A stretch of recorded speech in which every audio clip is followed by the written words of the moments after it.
Europe 1.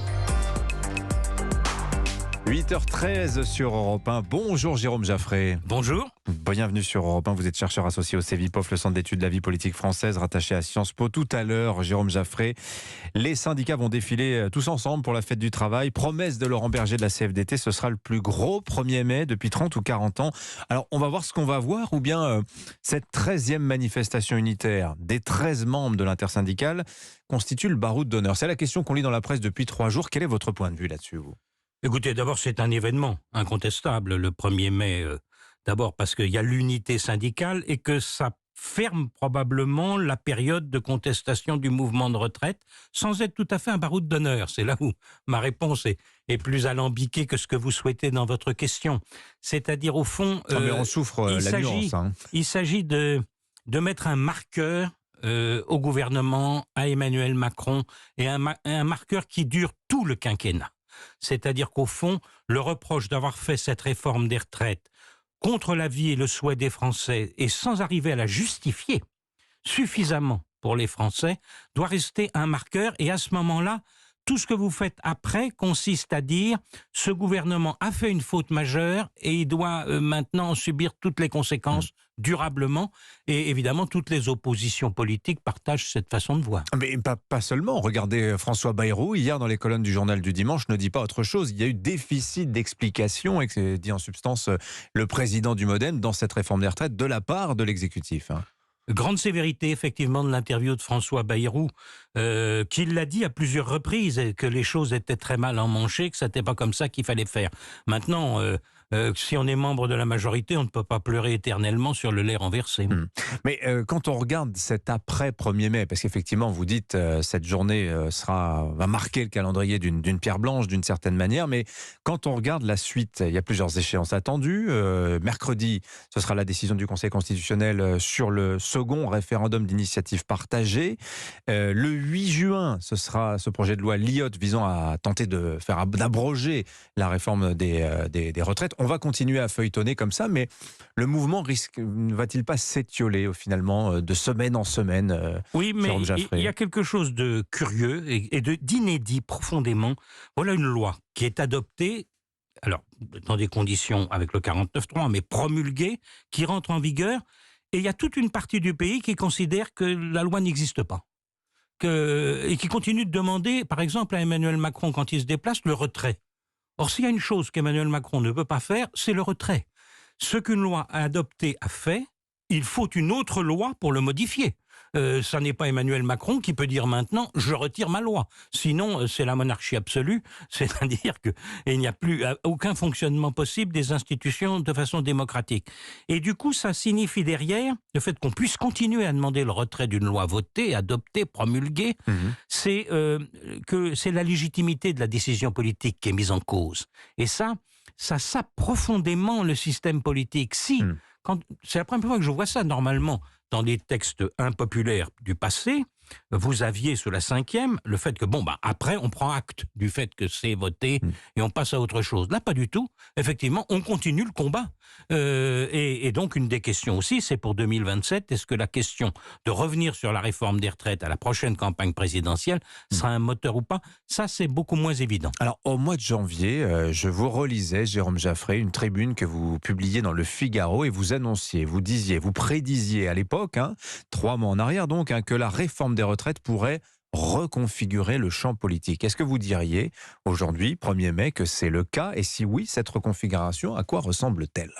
Alors, elle ressemble à une situation extrêmement difficile pour le pouvoir en place. C'est-à-dire qu'au fond, nous avons cristallisé, je dirais, une situation où le pouvoir est minoritaire, très clairement minoritaire. Minoritaire. Et à tous les niveaux. C'est-à-dire qu'il est minoritaire d'une part dans l'opinion publique. Mais ça, vous me direz, c'est arrivé à bien des pouvoirs avant, sous la Ve République. François Mitterrand, Jacques Chirac, Nicolas Sarkozy, François Hollande. De président en président, d'ailleurs, nous avons un phénomène de minorisation dans l'opinion publique. Il est minoritaire au Parlement, et c'est apparu très clairement. Là, alors il y a la majorité relative, mais qui dit majorité relative dit que si tous les autres partis se regroupent ensemble pour refuser un texte, ils sont majoritaires. Ça n'arrive pas. Oui, mais ce qui est apparu, c'est que les Républicains, qui à ce moment-là ont un rôle pivot dans le système, Oui. ne sont pas des partenaires possibles et on ne peut pas compter sur eux pour le pouvoir en place. Et le petit parti, le petit mouvement, le petit groupe Lyotte Mhm. est devenu un groupe oppositionnel absolument farouche. Oui, mais De 20 regardez. députés. Et puis le troisième mécanisme minoritaire que vous avez, c'est qu'au fond, vous êtes arrivé maintenant à un moment de la Ve République où vous gouvernez le pays en vous appuyant en gros sur 25 à 30% des Français, ceux qui ont voté pour vous, et qui d'ailleurs continuent à vous soutenir dans les sondages, en gros, mais vous avez contre vous des oppositions dures, très dures, qui représentent 60% du pays. C'est l'addition de la NUPES et du RN. Et vous avez une situation où ces forces qui s'opposent totalement entre elles, de toute façon, ne peuvent pas gouverner ensemble. Et donc c'est ça qui crée une situation nouvelle sous la Ve, où le pouvoir est structurellement minoritaire et les oppositions dures sont fortement majoritaires. Donc vous avez en permanence un climat de conflit politique dur. Mais est-ce que vous validez la formule de Marine Le Pen hier dans son entretien avec le journal Le Parisien? Elle parlait d'un pouvoir qui n'arrive plus à gouverner, d'un gouvernement qui n'est plus qu'une administration. Est-ce que cette formule vous semble pertinente? Elle est, en tout cas, Marine Le Pen enfonce le clou.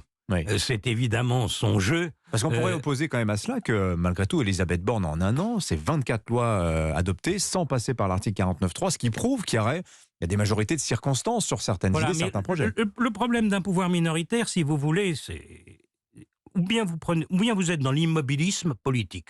Vous ne prenez plus aucun texte important. Vous fonctionnez par décret ou bien vous prenez des mesures uniquement positives, agréables, genre une loi sur le pouvoir d'achat pour permettre aux Français de payer moins cher leur essence, etc. Bon, ça évidemment, vous avez rarement beaucoup d'opposition. Soit vous devez prendre des mesures impopulaires, des mesures difficiles, parce que les temps exigent de le faire. Et là, vous êtes dans la situation où vous avez un risque de blocage absolu. Et la difficulté pour le pouvoir, c'est d'arriver à faire comprendre la nécessité d'avancer là-dessus. De ce point de vue, il y a un vide politique qui s'est créé, c'est-à-dire que le renvoi des 100 jours d'Emmanuel Macron, c'est un peu une ligne de fuite. Une ligne de fuite, c'est-à-dire, c'est une manière pour lui de gagner du temps, et la question c'est qu'est-ce qui se passe après, finalement. Voilà, mais d'abord les 100 jours, si vous voulez, soit c'est la fin, hein, c'est Napoléon et ses 100 jours, soit c'est le début d'un mandat présidentiel. Ça a été initié par Roosevelt, qui dans sa première élection gagnée aux États-Unis en 1932, avait annoncé qu'en 100 jours, il ferait changer les choses et qu'il ferait le New Deal. Oui. Et depuis, c'est une formule qui a été souvent reprise par les présidents élus. En 100 jours, on peut faire. Mais c'est la première fois que je vois la notion des 100 jours en milieu de mandat. Oui. Ça correspond à quoi? Ça correspond à quoi, justement? C'est pour gagner du temps, Alors, 100 jours pour trouver la martingale? Les 100 jours, c'est un rendez-vous qui n'en est pas un. Évidemment, ça nous renvoie à peu près au 14 juillet. Et au 14 juillet, que dira le président? Les choses avancent à leur rythme et les choses s'apaisent et nous allons continuer. Non, ça renvoie, si vous voulez, à l'idée que, en fait, la logique politique de la crise que nous venons de vivre, c'est le changement de Premier ministre. Ça s'est toujours passé comme ça sous la Ve République après une crise pareille. Alors pourquoi Emmanuel Macron ne le fait-il pas? Il ne le fait pas parce qu'il n'a pas une formule de remplacement pour lui suffisamment évidente pour le faire. C'est-à-dire que la faiblesse d'Emmanuel Macron, c'est son dispositif politique. C'est pas seulement son impopularité, c'est sa faiblesse de son dispositif politique. C'est-à-dire qu'il a une première ministre qui, quels que soient ses mérites et son courage, est politiquement très faible. Et qui en plus ne se situe pas au point exact d'équilibre politique du pays, qui est plutôt entre les macronistes et les républicains. Or, elle est plutôt venue de la gauche en la matière, et puis un parti qui n'a aucune implantation sur le territoire. C'est-à-dire que vous avez du coup un dispositif extrêmement faible. Et donc, pour Emmanuel Macron, il ne peut remplacer la première ministre, alors il faut qu'il réfléchisse. Est-ce qu'il accepte un premier ministre beaucoup plus fort politiquement, et à ce moment-là, lui retrouve une position de surplomb, qui est la position traditionnelle des présidents de la Ve, que Mitterrand et Chirac occupaient par exemple parfaitement, c'est-à-dire à un moment donné, on peut dire le Premier ministre va trop loin, je lui demande, ministre bouclier. Voilà, je lui demande d'en faire moins, d'en faire plus, etc. Mitterrand nageait ça dans les grandes eaux de façon admirable, et ça manque complètement à Macron. Mais Macron, on est dans une confusion des rôles depuis 2002, qui est que le président est en même temps Premier ministre, pratiquement de fait. Et c'est une situation qui l'expose beaucoup trop Donc, retrouver une position de repli, de surplomb, ça c'est possible, mais est-ce que c'est le tempérament de Macron? Mais la question qui se pose, Jérôme Jaffray, c'est la suivante. Est-ce que c'est Emmanuel Macron qui interprète mal, qui exploite mal les ressorts que lui fournissent la Constitution de la Ve République? Est-ce que c'est sa pratique personnelle du pouvoir qui pose question? Ou bien est-ce que c'est le système, la Ve République, qui arrive à une espèce de point d'usure? Parce qu'on entend tout à ce sujet. Il y a ceux qui vous disent « Mais non, la Constitution est suffisamment robuste et souple pour s'adapter à toutes les situations. » Et ceux qui vous disent « Mais non, on est en fin de parcours. » La preuve. Alors là, les deux ont raison. C'est ça l'extrême difficulté du propos que vous m'amenez à tenir. D'une part, si vous voulez, la Constitution est assez solide pour qu'Emmanuel Macron aille jusqu'au bout de son mandat. Et ceux qui pensent que c'est une situation ingérable, impossible, que le président sera obligé de démissionner à un moment ou à un autre, se trompent. Vous pensez qu'on peut gouverner comme cela? Si le président veut rester jusqu'au bout, il peut rester jusqu'au bout, c'est ça. Alors maintenant, dans le passé, quand il y avait des crises de cette ampleur, ça se terminait par une cohabitation. C'est-à-dire que le président perdait des élections intermédiaires, Mitterrand et Chirac, et cohabitait avec le Premier ministre du bord opposé.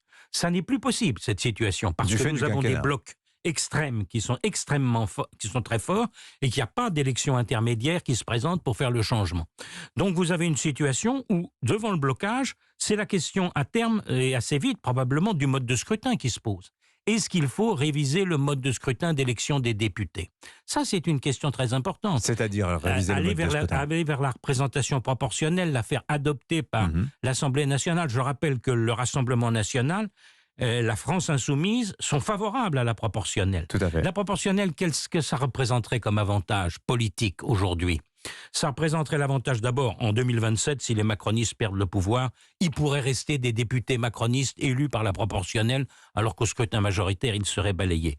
Deuxième avantage, la NUPES éclaterait. C'est-à-dire que vous réinstalleriez à ce moment-là un centre-gauche qui aurait les moyens d'exister et qui pourrait servir de partenaire dans le bloc central. Vous auriez des socialistes et des écologistes beaucoup plus autonomes par rapport à la France insoumise, alors qu'aujourd'hui, ils sont un peu soumis aux insoumis, si je puis dire.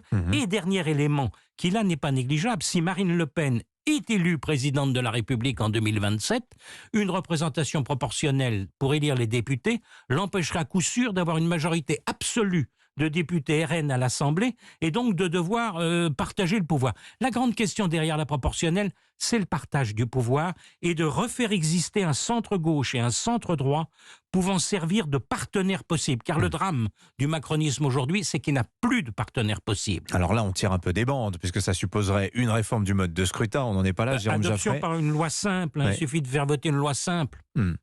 C'est pas une révision de la Constitution. Hein. Et pour le coup, une loi qui, sans doute, arriverait à fédérer une majorité autour d'elle. Une question aussi, enfin, Jérôme Jaffray, il nous reste peu de temps, mais concernant Marine Le Pen, dont tout le monde dit en ce moment qu'elle serait la grande gagnante de la bataille des retraites.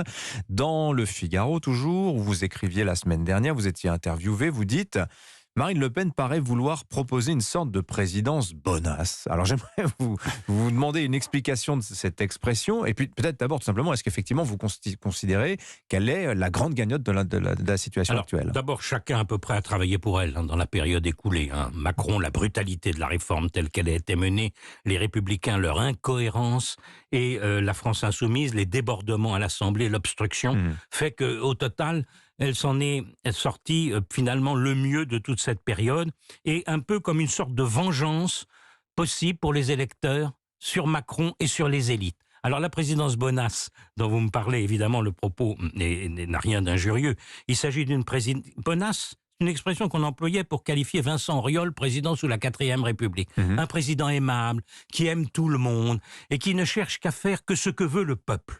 Au fond, voilà, qui n'impose rien d'autre. Une présidence Marine Le Pen, ce serait ça, vous pensez? C'est ça qu'elle propose aux Français. Quand elle dit « le pouvoir ne veut pas gouverner contre le peuple », ce qu'elle dit en gros, c'est « la volonté du peuple doit être… » Or, la question, c'est « est-ce que ça suffit pour gouverner le pays ?» Parce qu'à partir du moment où Marine Le Pen est la favorite de la prochaine présidentielle, mais nous ne sommes encore que dans 4 ans, vous avez raison, nous verrons. Si elle est la favorite de la présidentielle, comment se passerait une présidence Le Pen? À ce moment-là, la question doit venir pour tout le monde. Et par exemple, sur la question économique. Comment ça se passerait? Là, vous ne faites pas plaisir au peuple sur le plan économique. Vous êtes obligé de tenir compte des réalités de la concurrence, de l'économie mondiale, d'un certain nombre de choses. Donc elle sera à ce moment-là davantage en difficulté. Et la présidence Bonas ne correspond pas à une demande d'autorité qui émane du pays. Donc c'est un point d'équilibre pour elle qui se discute. Très intéressant. Merci Jérôme Jaffray d'être venu au micro d'Europe 1 en ce lundi 1er mai. Merci à vous. Je rappelle que vous êtes chercheur associé donc au CEVIPOF, attaché à Sciences Po. Bonne journée à vous Jérôme Jaffray.